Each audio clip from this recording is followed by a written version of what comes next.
And the stimulus stalemate continues this morning. President Trump slamming Democrats for not passing a coronavirus relief bill while calling on Republicans to consider a larger stimulus. The president tweeted in part this: Democrats are heartless. They don't want to give stimulus payments to people who desperately need the money.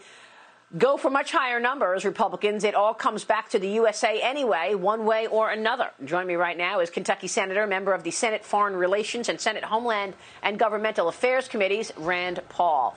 Senator, it's great to see you this morning. Thank you so much for joining us. Good morning, Maria. What about those higher numbers? At some point, debt is going to become an issue, right? Where are you on all of this? If it were true that we could always just print up money and give it to people, why wouldn't we do it all the time? No, there are economic ramifications to doing this. We've accumulated, nearly $4 trillion, maybe $5 trillion in debt in 1 year. Some of us remember when we were unhappy with George W. Bush accumulating $5 trillion in 8 years. Now we're doing $5 trillion in 1 year. No, there's a great danger to having so much debt added at one time.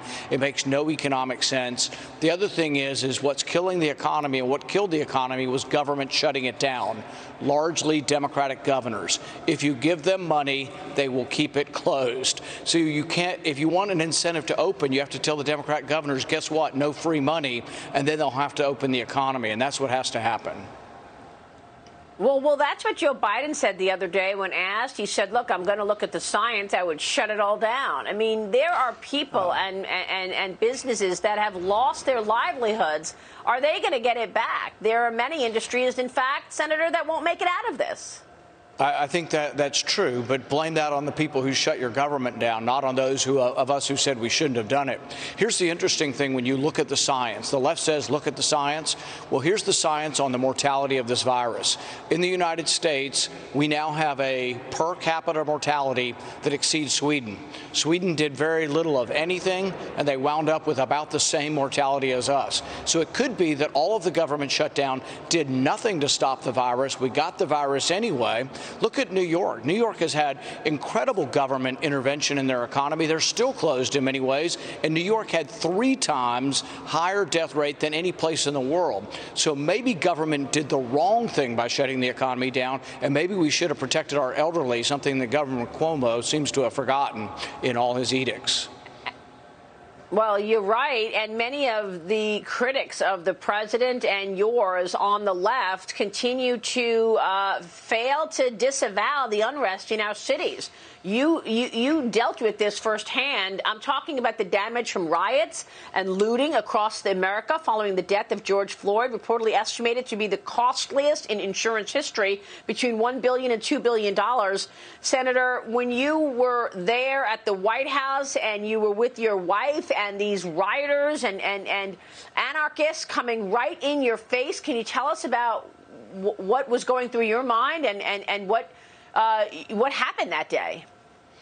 I think that we would have met with a violent end had the police not been there. I truly believe that the police saved our lives. I was able to thank 2 of them, with a note the other day. I haven't yet been able to meet them, but I still would like them to be able to come to the White House and be honored for their service.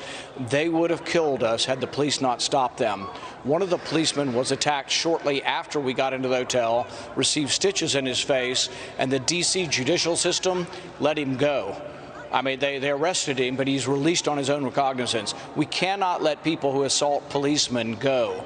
If not, well, if we do, what happens is you encourage people to then go one step further and decide to shoot the police. We have to punish these people, and the people who are accosting people. If you are invading a restaurant and throwing someone's food on the ground, you are invading private property. That is a crime, and you should go to jail for it. If you are impeding someone from moving, if you are surrounding people, screaming at them and not letting them move and threatening them, that you should go to jail for that.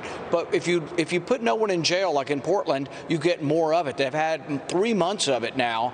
And I think the election ultimately will hinge on this. People are going to have to decide, do you want all of America to look like Portland? And I think people are going to say, no, we don't. We want law and order. We don't want to defund the police.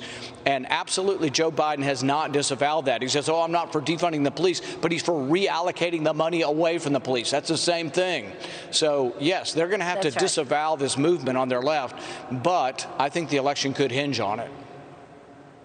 Well, Senator, I've got to thank you for the courage that you've shown. I mean, you are a sitting senator, and what you have had to deal with from your neighbor to now getting accosted with your wife, and really, thank you for your strength and your courage. I'm just in awe of what you've had to deal with. Personally. If anybody knows about political violence, it's me. I was there at the ball field when Steve Scalise almost died. One of the young staffers was 10 feet from me, was shot. I had 6 of my ribs broken by somebody who hates the president, wished violence on the president and myself. You know, then we were surrounded by a mob. Our country needs law and order. We do need a president who will stand for us. But really, law and order primarily comes from mayors and from governors. And in every one of these states and every one of these cities where there's mayhem, they've been run by the Democrats for 50 years. And really, people in those cities who have their children being shot need to think about, why do we keep voting for the Democrats who don't seem to care about the little lives of our children and the other people being shot in our neighborhoods?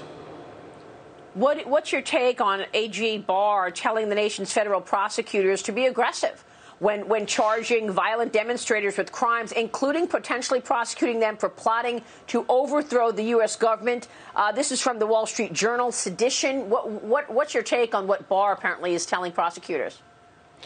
You know, I think we do have to draw the line. My preference is always that law and order, for the most part, disrupting the public, people mobbing people, not letting them move, would be local crimes and should be adjudicated locally. But there's sort of an abdication going on the left. They've decided that, you know, it's a summer of love and everybody loves each other and this is the First Amendment. The First Amendment does not allow you to go into a restaurant and assault people. You know, remember the woman where everybody's shaking their fist and she's in a D.C. restaurant sitting outside? That is a crime, and those people have to be arrested.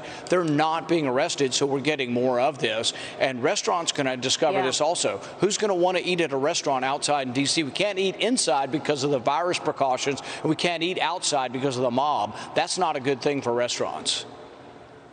Absolutely. And it's completely ignored by the media once again, Senator. Also ignored by the media is this incredible historic peace agreement between Israel and the Arab nations, first United Arab Emirates, now Bahrain, as the U.S. commits to withdraw its Middle East footprint in Iraq and Afghanistan. Senator, your reaction to what we've seen here, are there more countries behind UAE and Bahrain that will recognize Israel and move to normalize relations? You know, I have to say I was taken kind of off guard and pleasantly surprised by this, because it's kind of thinking outside the box. The tradition has been that we need a grand Middle East peace agreement that the Palestinians and the Israelis agreed to. But really, this is going in another direction, but still a useful direction and a constructive one, to get peaceful trade and relationships developed between Israel and our neighbors. So I think it is a step forward.